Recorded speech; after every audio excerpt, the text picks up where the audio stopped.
Saya cuba untuk membaca satu kitab yang dikarang oleh Al-Imam Jalaluddin As-Suyuti di dalam kitab karangan beliau Lubabun Nuqul fi Asbabin Nuzul, yang mana membicarakan tentang ayat Asbabun Nuzul, ayat kerana turunnya kepada baginda Nabi sallallahu alaihi wasallam mempunyai sebab. Setiap ayat yang Allah Subhanahu wa taala turun, bukan semua ayat tetapi ada sebahagian daripada ayat Al-Quran. Assalamualaikum warahmatullahi wabarakatuh. Bismillahirrahmanirrahim. Alhamdulillahi rabbil alamin. Nahmaduhu wa nasta'inuhu wa nastahdihi wa nastaghfiruh. Wa na'udzu billahi min syururi anfusina wa min sayyiati a'malina. ما يهدي الله فلا مضل له ومن يضلله فلا هادي له أشهد أن لا إله إلا الله وحده لا شريك له وأشهد أن سيدنا محمدا عبده ورسوله اللهم صل وسلم وبارك على سيدنا محمد وعلى آله وصحبه أجمعين. قال رب اشرح لي صدري ويسر لي أمري واحلل عقدة من لساني يفقهوا قولي. سبحانك لا علم لنا إلا ما علمتنا إنك أنت العليم الحكيم. اللهم افتح علينا فتوح العارفين وارزقنا فهم النبيين. اللهم فقهنا في الدين وعلمنا التأويل. اللهم اجعلنا من الذين يستمعون القول فيتبعون أحسنه. ربي يسر ولا تعسر. ربي تمم بخير. أما بعد. Muslimin muslimat, hadirin hadirat ini dirahmati Allah. Alhamdulillah, kita bersyukur pada Allah Subhanahu wa taala pada pagi ini kita sama-sama dapat melaksanakan salat fardu subuh secara berjamaah. Kemudian kita duduk di dalam halaqah ilmu untuk mendapatkan istifadah, untuk mendapatkan ilmu kefahaman, untuk kita beramal di dalam kehidupan kita. Mudah-mudahan Allah Subhanahu wa taala menjadikan setiap amal ibadah kita dipandukan dengan ilmu, dan seterusnya ibadah kita akan diterima oleh Allah Subhanahu wa taala. Allahumma amin. Para hadirin muslimin muslimat dirahmati Allah sekalian, pada pagi ini saya akan menggantikan Al-Fadhil Ustaz Izzuddin, yang mana pada lewat malam tadi beliau memaklumkan kepada saya kerana beliau tidak dapat hadir kerana ada urusan yang tidak dapat dielakkan. Namun pada pagi ini dengan izin Allah kita sama-sama dapat meneruskan kuliah subuh kita pada pagi ini. Mudah-mudahan dengan apa yang saya kongsikan kepada tuan-tuan, ianya memberikan manfaat kepada diri saya khususnya dan juga seterusnya kepada tuan-tuan yang hadir pada pagi ini. Baik, tuan-tuan puan-puan dirahmati Allah sekalian, dalam masa yang terbatas ini saya cuba untuk membaca satu kitab yang dikarang oleh Al-Imam Jalaluddin As-Suyuti di dalam kitab karangan beliau Lubabun Nuqul fi Asbabin Nuzul, yang mana membicarakan tentang ayat Asbabun Nuzul, ayat kerana turunnya kepada baginda Nabi sallallahu alaihi wasallam mempunyai sebab. Setiap ayat yang Allah Subhanahu wa taala turun, bukan semua ayat tetapi ada sebahagian daripada ayat Al-Quran, Allah Subhanahu wa taala turunkan kepada baginda Nabi sallallahu alaihi wasallam kerana mempunyai sebab. Di antara ayat yang kita nak bincangkan pada pagi ini tuan-tuan, di dalam surah Luqman ayat yang ke-34, Allah Subhanahu wa taala menurunkan ayat ini kepada baginda kerana mempunyai sebabnya. Allah Subhanahu wa taala berfirman, Bismillahirrahmanirrahim. Inna Allah 'indahu 'ilmus sa'ah wa yunazzilul ghaitha wa ya'lamu ma fil arham wa ma tadri nafsum madza taksibu ghada wa ma tadri nafsum bi ayyi ardin tamut inna Allah 'alimun khabir. Sadaqallahul 'azim. Allah Subhanahu wa taala berfirman, sesungguhnya di sisi Allah pengetahuan yang tepat tentang hari kiamat. Sesungguhnya di sisi Allah pengetahuan yang tepat tentang hari kiamat. Dan dialah jua yang menurunkan hujan. Wa yunazzilul ghaith, dan Allah Subhanahu wa taala jua yang menurunkan hujan.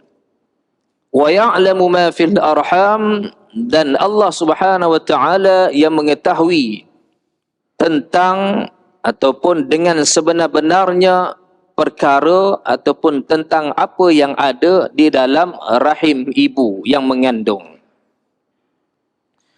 Wa ma tadri nafsum madza taksibu ghada, dan tiada seseorang pun yang boleh mengetahui apa yang dilakukannya esok, apa yang diusahakannya pada esok hari.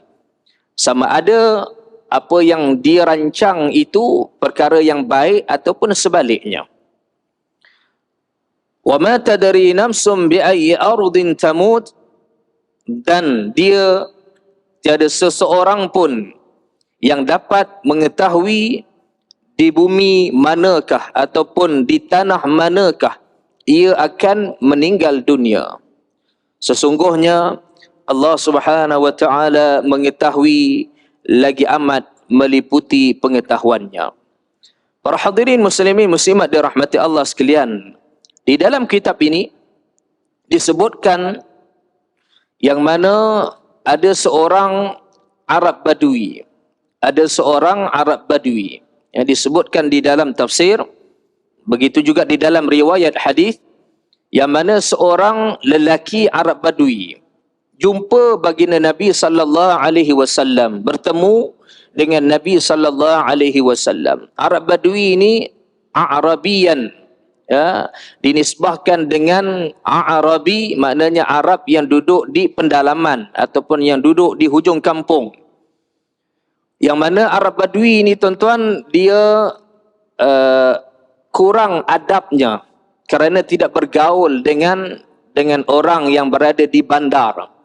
Ya, kerana dia duduk di pendalaman, maka tidak diajar tentang adab ataupun kurang ceteknya ilmu pengetahuan. Kerana ada satu hadis yang Nabi sallallahu alaihi wasallam sebut, ketika mana datang Arab Badui berjumpa dengan Nabi sallallahu alaihi wasallam, dia inginkan sesuatu daripada baginda tetapi dia tidak memiliki adab. Dia tarik ataupun dia rentap rida yang ada di leher Nabi sallallahu alaihi wasallam. Ketika mana baginda sedang memakai rida, maka dia datang menghampiri Nabi sallallahu alaihi wasallam, lalu dia tarik rida itu dengan begitu kuat sehingga kan meninggalkan kesan luka di leher Nabi sallallahu alaihi wasallam. Dia bukan nak berniat cederakan baginda, tidak. Ya, memang kasar Arab Badui ini dan dia tidak memiliki adab. Sedangkan dia tahu lelaki itu adalah baginda Nabi sallallahu alaihi wasallam. Lalu apabila ditarik rida itu, meninggalkan kesan, sahabat Nabi sallallahu alaihi wasallam menyaksikan yang mana baginda Nabi sallallahu alaihi wasallam cedera sedikit di lehernya. Lalu dia minta kepada Nabi sallallahu alaihi wasallam, apa dia? Satu permintaan untuk diberikan harta ataupun diberikan wang kepadanya. Ini cara dia. Ya, dia bertindak kasar ataupun melakukan secara kasar kepada baginda, kemudian diminta sesuatu daripada baginda Nabi sallallahu alaihi wasallam. Tetapi di dalam hadis ini nak menceritakan kepada kita betapa baginda Nabi sallallahu alaihi wasallam adalah seorang yang sangat pemaaf dan baginda adalah seorang yang sangat pemurah. Walaupun diperlakukan sedemikian, minta dengan cara yang kasar, baginda memaafkan. Faltafata ilaihi fadhahika, disebut di dalam hadis, yang mana baginda berpaling kepada Arab Badui itu, lalu baginda senyum, menunjukkan baginda telah memaafkan lelaki Badui ini. Lalu baginda Nabi sallallahu alaihi wasallam memberikan apa yang diminta oleh Arab Badui. Okey, baik. Itu Arab Badui. Di dalam hadis ini, di dalam ayat ini, tuan-tuan dirahmati Allah sekalian, yang mana seorang Arab Badui ini datang menghadap Nabi SAW, lalu dia bertanya.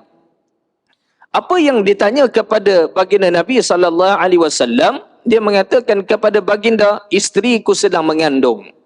Dia mengatakan isterinya sedang mengandung. Lalu minta supaya engkau, maknanya merujuk kepada baginda Nabi SAW, apakah jantina anaknya yang ada di dalam rahim isterinya ataupun yang ada di dalam kandungan isterinya. Dia nak tahu anak yang dikandung oleh isterinya lelaki ataupun perempuan, jantinanya lelaki ataupun perempuan. Itu soalan yang pertama yang ditanya. Kemudian ditanya kepada Nabi SAW yang mana tempatnya dalam keadaan tidak turun hujan, kekeringan, tanahnya kering, lama tidak turun hujan. Maka ditanya kepada Nabi SAW, bilakah hujan akan turun? Kerana telah lama hujan yang tidak turun sehingga kan habis mati tanaman-tanamannya. Soalan yang kedua. Soalan yang ketiga ditanya kepada Nabi SAW, dia mengatakan, aku tahu bila aku dilahirkan. Dia tahu tarikh. Macam kita lah tuan-tuan, kita tahu tarikh kita lahir. Kita sambut birthday kita, tarikh kelahiran kita, anak kita, isteri kita, kita ucap hari kelahiran.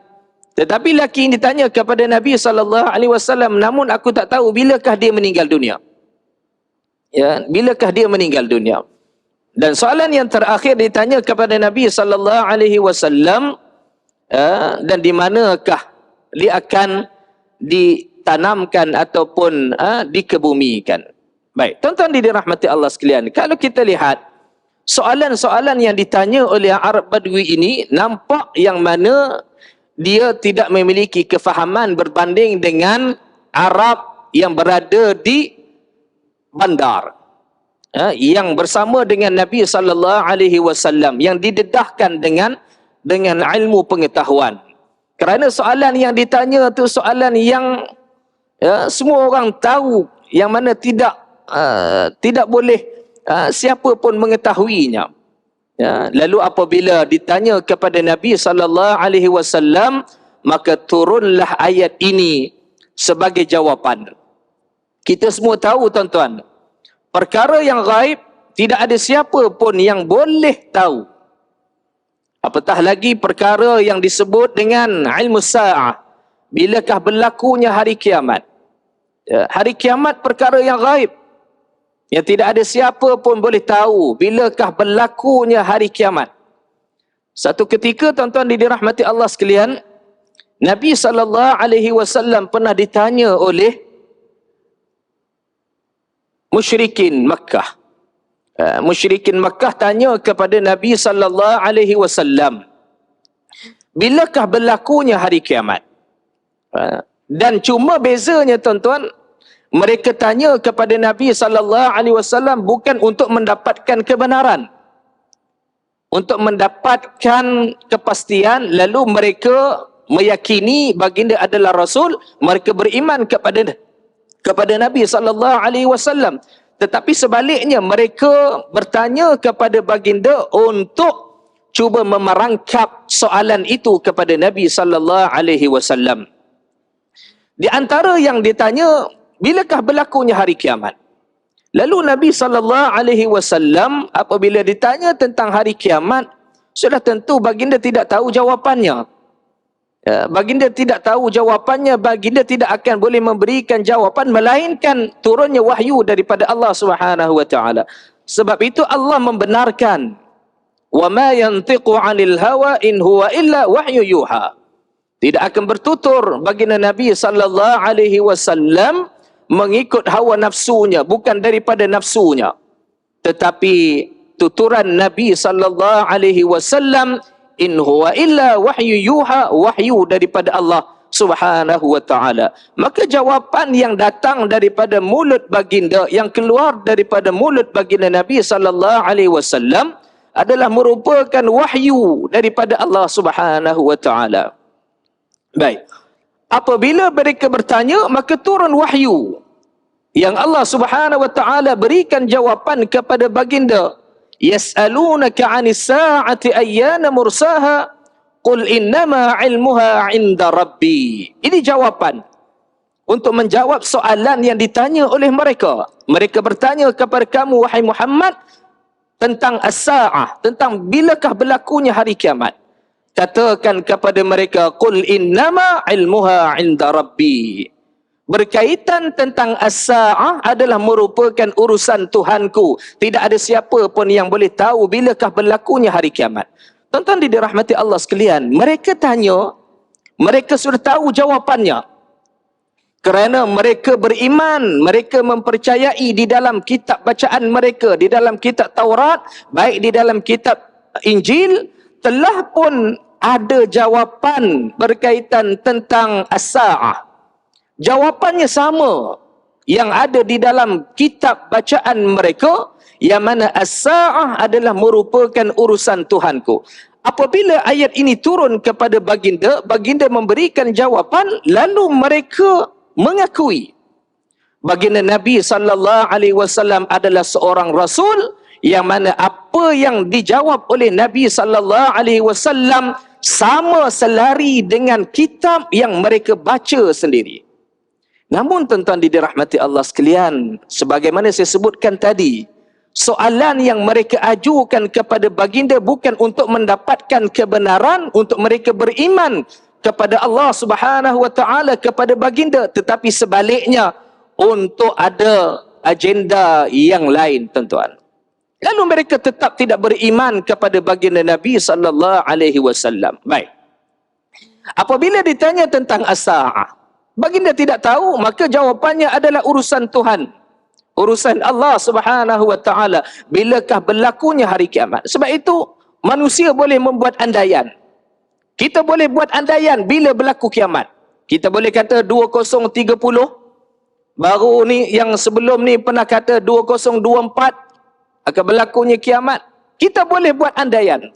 Tetapi semuanya itu tidak betul, kerana yang hanya mengetahui bilakah berlakunya hari kiamat, maka Allah Subhanahu wa taala ada jawapannya. Tetapi Allah Subhanahu wa taala memberikan kepada Nabi sallallahu alaihi wasallam wahyu tanda bilakah berlakunya, hampir berlakunya hari kiamat. Cuma baginda diberikan kepada baginda, Allah Subhanahu wa taala berikan kepada baginda Rasulullah sallallahu alaihi wasallam tanda hampirnya berlaku kiamat. Sebagaimana kita semua tahu, tuan-tuan, di dalam hadis Nabi sallallahu alaihi wasallam, di dalam hadis Jibril, yang mana seorang lelaki, yang mana dia adalah malaikat menyerupai seorang lelaki, datang kepada Nabi sallallahu alaihi wasallam bertanya tentang iman, bertanya tentang Islam, bertanya tentang ihsan, dan di antara soalannya juga ditanya tentang bilakah berlakunya hari kiamat.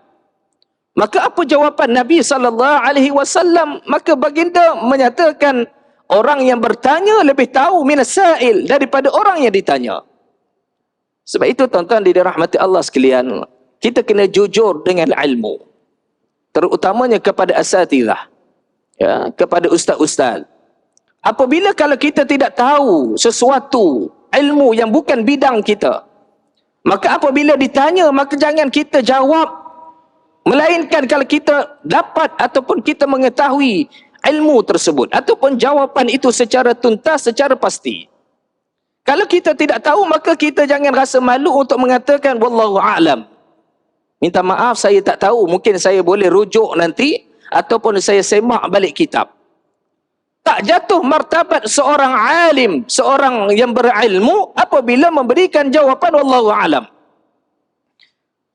Tetapi apa yang terjadi, tuan-tuan dirahmati Allah sekalian, apabila tidak ada ilmu pengetahuan tentang apa yang ditanya, maka memberikan jawapan secara nafsu tanpa ada ilmu, maka akhirnya berlakunya kesesatan.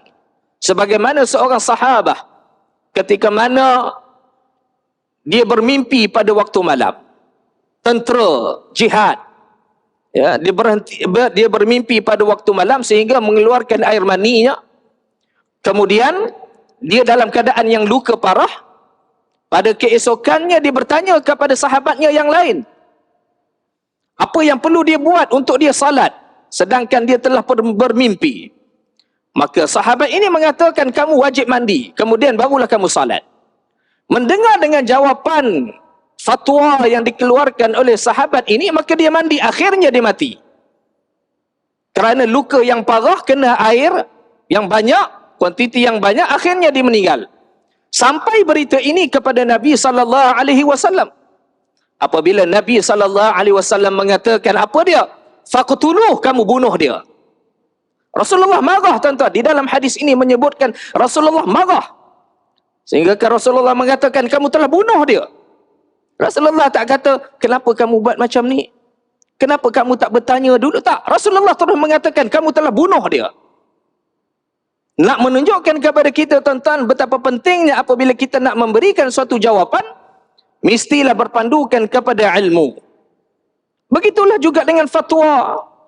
Zaman yang begitu canggih pada hari ini, tuan-tuan, kita yang tidak ada ilmu pengetahuan ataupun kita hanya sedikit saja ilmu, begitu juga siapa saja yang saya sebutkan ini, tuan-tuan, yang mana kita boleh komen, kita boleh jawab. Ini satu bahana, bencana yang sangat besar di zaman mutaakhir ini, tuan-tuan, dirahmati Allah sekalian. Baik. Jadi apabila ditanya tentang hari kiamat, maka Nabi SAW mengatakan orang yang bertanya itu lebih tahu daripada orang yang ditanya. Lalu malaikat ini mengatakan, kalau begitu terangkan kepada kami tentang apakah tanda-tanda berlakunya hari kiamat. Barulah Rasulullah SAW cerita tentang tanda-tanda hampir berlakunya kiamat. Di antaranya disebut di dalam hadis itu, yang mana golongan yang berkaki ayam, ya, membangunkan bangunan yang tinggi-tinggi. Ini disebutkan di dalam hadis Nabi SAW. Baik, kembali. Apabila ditanya tentang perkara-perkara, soalan-soalan yang diajukan kepada Nabi SAW, maka Allah turun, Allah menyatakan sesungguhnya di sisi Allah Subhanahu wa taala mengetahui tentang bilakah berlakunya hari kiamat. Itu yang pertama. Yang kedua, Allah Subhanahu wa taala memberikan jawapan kepada Nabi sallallahu alaihi wasallam, wa yunazzilul ghaith.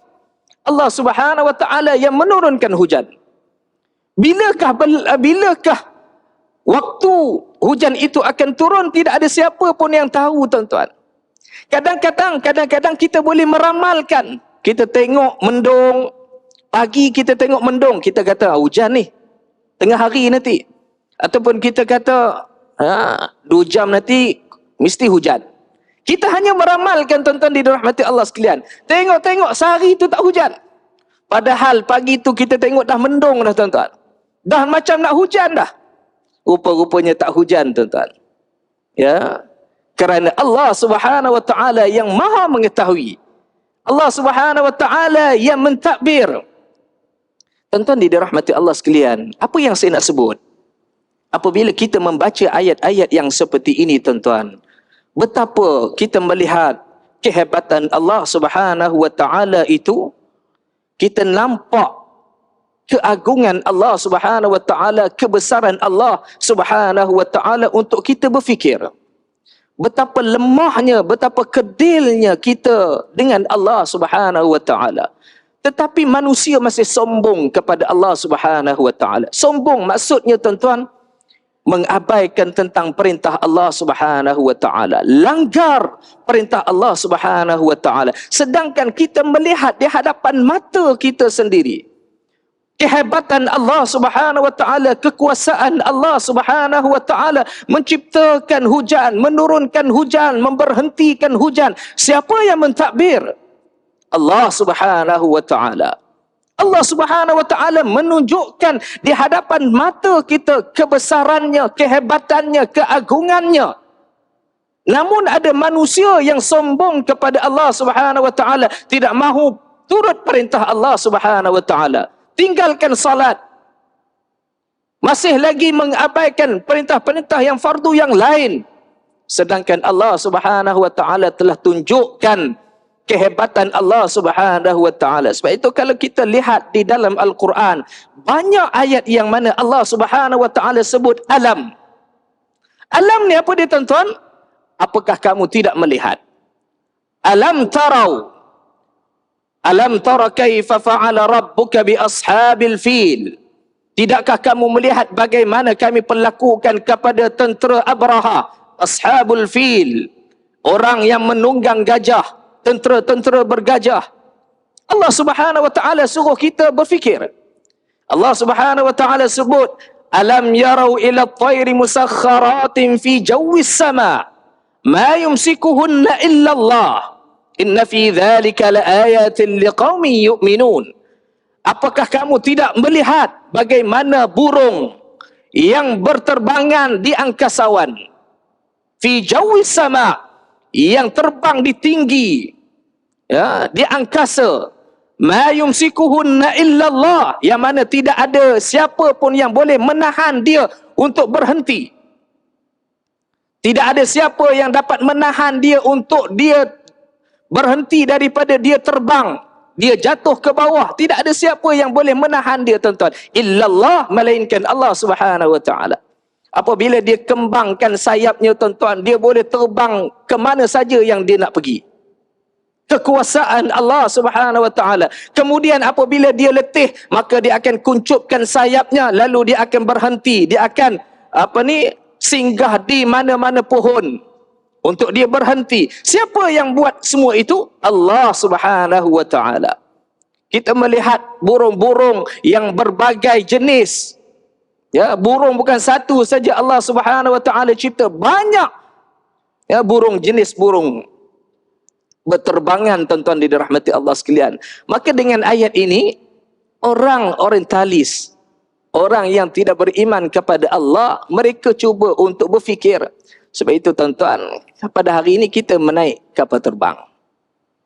Apabila mereka melihat, menyaksikan kehebatan Allah, burung yang berterbangan, mereka cipta kapal terbang, tuan-tuan. Pada hari ini kita nak pergi ke Mekah, kita nak pergi ke London, kita nak pergi ke Amerika, tak perlulah menaiki kapal layar.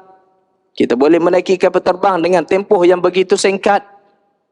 Tuan-tuan dirahmati Allah sekalian, Allah Subhanahu wa taala menyuruh kita berfikir. Ya, di antara ayat yang lain juga Allah Subhanahu wa taala menyebutkan tentang binatang-binatang supaya kita melihat, kita berfikir keajaiban Allah Subhanahu wa taala yang Allah cipta di atas muka bumi Allah. Begitulah juga pertukaran siang dan malam, itu juga tanda kehebatan Allah Subhanahu wa taala. Wa yunazzilul ghaith. Maka Allah Subhanahu wa taala yang tahu bilakah hujan itu akan turun. Ini jawapan kepada Arab Badui tadi. Kemudian Allah Subhanahu wa taala memberikan jawapan berkaitan tentang apa yang ditanya, yang berada di dalam rahim ibu. Tuan-tuan dirahmati Allah sekalian, kita tidak tahu apa yang ada di dalam rahim ibu. Kita dilahirkan di dalam rahim ibu kita, kita ditempatkan di dalam rahim ibu kita, di dalam kandungan perut ibu kita, tuan-tuan. Subhanallah, perut seorang ibu besar mana, tuan-tuan? Kecil saja. Perut ni, ini luaran, tuan-tuan. Perut yang kita nampak ni luaran. Kandungan itu berada di dalam. Kalau bedah perut tu, tuan-tuan dirahmati Allah, kita boleh nampak. Sebab itu, tuan-tuan, kalau tuan-tuan ada pengalaman anak yang Caesar, dibedah perut. Anak yang kedua saya Caesar. Ini cerita 18 tahun yang lepas. Anak yang nombor 2. Ya, anak yang nombor 2 saya Caesar. Bedah 18 tahun yang lepas. Ya. Tengok sendiri, tuan-tuan dirahmati Allah sekalian. Adalah pengalaman. Tapi tengok pun tengok macam nak tanda aja. Sebab tengok bila doktor tu bedah tu, nampaklah bayangan tu macam korek, macam kupas durian tu, tuan-tuan. Subhanallah. Ta'ajub. Kulit ni, tuan-tuan, rupanya tebal. Sebab itu yang kita tengok perut kita ni tuan-tuan luar saja. Tetapi tuan-tuan dirahmati Allah sekalian, bayi yang berada di dalam kandungan perut ibu tadi kecil saja tuan-tuan. Dia nak tarik tu tuan-tuan, bagi renggang perut tu. Ya. Cara saya nampak dia tarik tu macam-macam kopek durian tu tuan-tuan. Subhanallah, saya kata hebatnya Allah Subhanahu wa taala menciptakan setiap perkara-perkara yang kita lihat di hadapan mata kita tuan-tuan. Jadi tuan-tuan dirahmati Allah sekalian, apabila Allah Subhanahu wa taala sebut wa ya'lamu ma fil arham, Allah Subhanahu wa taala tahu apa yang ada di dalam rahim. Baik jantinanya lelaki ataupun perempuan, baik bayi itu sihat ataupun tidak, baik laki itu sempurna ataupun tidak. Allah Subhanahu wa taala yang mengetahui. Teknologi canggih pada hari ini tuan-tuan dapat mengetahui apa yang ada di dalam rahim ibu. Namun tuan-tuan kita kena ingat, hebat macam mana sekalipun teknologi yang dicipta oleh manusia, hebat lagi Allah Subhanahu wa taala. Kerana Allah yang memberikan akal kepada manusia untuk berfikir, untuk menciptakan teknologi secanggih itu. Namun tuan-tuan dirahmati Allah sekalian, tidak sempurna. Kadang-kadang doktor bagi tahu jantinanya perempuan, keluar-keluar laki, tuan-tuan dirahmati Allah sekalian. Itu pun tak tepat. Walaupun doktor kata, anak ni perempuan, seronok kita. Seronok kita, seronoknya dapat anak perempuan. Sebab yang lain semua laki, dapat anak perempuan, seronok kita. Keluar-keluar tuan-tuan dirahmati Allah laki. Sebagaimana anak nombor 3 saya, anak keempat lelaki, 1, 2, 3 perempuan. Lepas tu saya kata, ya Allah, mintalah nombor 4 ni perempuan. Sebab laki dah 3 dah ni. Buat scan, alhamdulillah laki. Keluar pun lelaki. Ya, keluar pun lelaki, alhamdulillah. Tak apalah. Tak apa dah, ada seorang lelaki. Ya. Yang kelima tak apalah. Laki ke perempuan tak apa dah lah. Sekurangnya dah ada dah waris lelaki. Alhamdulillah yang kelima laki. Dapatlah 2 orang laki, yang keenam perempuan. Tuan-tuan dirahmati Allah sekalian. Allah Subhanahu wa taala secara tepat mengetahui apa yang ada di dalam rahim ibu. Tidak ada siapa yang dapat memberikan jawapan secara pasti jantina anak itu di dalam kandungan. Allah Subhanahu wa taala yang maha mengetahui, tuan-tuan dirahmati Allah sekalian. Dan yang lebih tepatnya tuan-tuan dirahmati Allah sekalian, manusia hanya mengetahui dengan teknologi yang dicipta oleh mereka apabila kandungan itu sudah pun berada pada tempoh tertentu. Kalau 1 bulan tuan-tuan, 2 bulan, tanyalah doktor. Doktor kata, minta maaf lah, tak boleh tahu lagi. Doktor gunalah kepakaran doktor, apa alat saya nak tahu ni, biar saya rasa tenang. Tak boleh tuan-tuan dirahmati Allah sekalian. Teknologi tidak boleh mengatasi kehebatan Allah Subhanahu wa taala. Tak boleh tahu tuan-tuan. Hanya beberapa bulan selepas daripada itu kandungan sempurna, barulah kita boleh tahu tuan-tuan dirahmati Allah sekalian. Ini hebatnya Allah tuan-tuan. Dia memberikan ilmu bukan semua. Sebab itu kalau kita kaji ilmu Allah satu persatu, Allah Subhanahu wa taala sebut apa dia? Lanafidal bahri qabla an tanfada kalimatu rabbi walau ji'na bimithlihi madada. Kalau mereka nak tulis tentang ilmu Allah Subhanahu wa taala menggunakan pen, lalu lautan itu menjadi dakwat untuk mereka tulis setiap satu persatu ilmu Allah Subhanahu wa taala, datangkan 7 lautan, maka tidak habis ilmu Allah Subhanahu wa taala. Didatangkan dengan lautan yang sama, tetap tidak mampu untuk menulis ilmu Allah Subhanahu wa taala. Hebat tuan-tuan. Allah Subhanahu wa taala maha berkuasa. Sebab itu apabila kita di dalam salat, kita angkat takbir, apa kalimat mula-mula yang akan kita ucapkan yang merupakan rukun di dalam salat? Allahu Akbar. Kalau kita tak sebut Allahu Akbar, tak sah salat kita, tuan-tuan. Dia merupakan rukun qauli yang kita kena lafaz. Dalam hati boleh tak? Tak boleh. Sebab itu, tuan-tuan, apabila kita nak salat, biar kita dengar lafaz takbir itu di telinga kita. Kerana ia merupakan rukun qauli. Rukun qauli bil lafzin. Mesti lafaz. Ya, sebut. Ya, rukun qauli. Allah Subhanahu wa taala Maha berkuasa. Maka tidak ada siapa yang boleh tahu apa yang ada di dalam rahim ibu. Sebab itu kalau ibu-ibu ya apabila melahirkan anak rasa seronok sangat. Walaupun sebelum melahirkan kesakitan demi kesakitan. Ya, kemudian nak melahirkan pula sakit apabila lahir saja anak itu, kesakitan itu hilang kerana disebabkan kegembiraan Allah Subhanahu wa taala melahirkan seorang anak yang sempurna. Subhanallah. Baik. Tuan-tuan dirahmati Allah sekalian.